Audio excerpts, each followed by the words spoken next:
برنامج معلومات عامة بيستخدم رادة كورونا.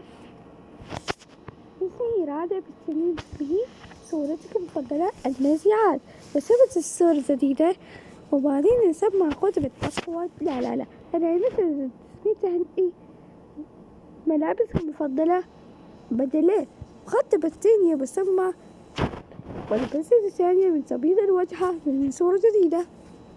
5 ودية الثانية من سمى